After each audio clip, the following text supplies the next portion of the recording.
I'm often accused of cherry-picking the Bible, and rightly so. They say, Noah, there's some really good stuff in the Bible, but you overlook all of that, and you obsess over the parts with genocide and rape and divinely sanctioned baby murder and people being turned into salt and nut-grabbing prohibitions and scores of children being massacred by bears.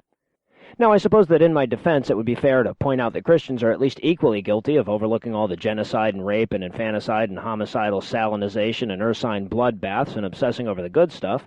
In fact, I'd submit that when there's a prophecy of a zombie apocalypse in your book, focusing on any other part is kind of off target. But I have to admit that both atheists and Christians are guilty of cherry-picking the Bible. In a book that long and rambling, I suppose that there's going to be something there to support any view you have. That being said, I think atheists can justify the assertion that the Bible is, overall, an evil, horrible, demonically misguided book. And I think we can make that case even if we have to set aside all the aforementioned butchery and carnage. Hell, let's just look at the most sanitized selection of biblical nuggets we can find. Let's just focus on those Bible stories that Christians tell their kids. How about Jesus died for your sins? Because it's never too early to learn about politically motivated false accusations that lead to brutal capital punishment, right? How about the Exodus?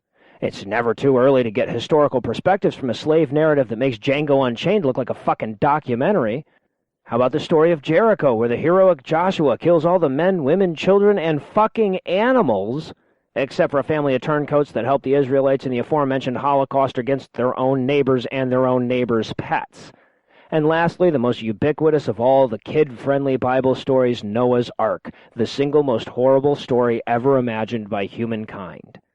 Here we have a story where God throws a temper tantrum so bad that it ends up killing all but a high school basketball team's worth of people. He was so pissed at the humans that he killed all but 2 of the Patagonian screaming hairy armadillos, for fuck's sake. We're not just talking about everybody dropping dead one day either. God could have done that if he wanted to, but no. He decided he wanted to flood the whole fucking world. Some of them are going to be smashed to death with logs and debris. Some other people will drown quickly. Others will swim for hours or even float, clinging to something for days before eventually succumbing to dehydration or being picked to death by scavengers.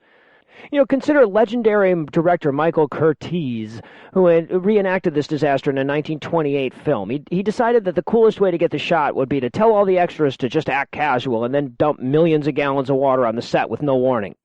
Now, sure, he did manage to capture the genuine horror of such a moment. In fact, 3 of the extras were so inspired by this directorial decision that they improvised their own deaths. Granted, we've largely forgiven Curtiz because Casablanca was so fucking good, but I think we can all agree that flooding the set was the work of a deranged psychopath. Now, this killed 3 people. I should point out that none of these people were infants either. I'm not trying to excuse what he did, but doesn't that make him less evil than God by at least 7 orders of magnitude? More if you count the animals. And don't give me that whole Michael Curtiz was upset with them because of their sin nonsense either. And keep in mind that the story doesn't end with the flood either. It goes all 50 Shades of Incest a few chapters later when Dad starts with the drinking again. Noah's Ark is a horrible, awful, disgusting, repugnant story, but it's the one that makes the cover on most books of children's biblical stories. Now I ask you, if that's the best you can do for a kid's story, how can you possibly argue that this book is anything but terrible?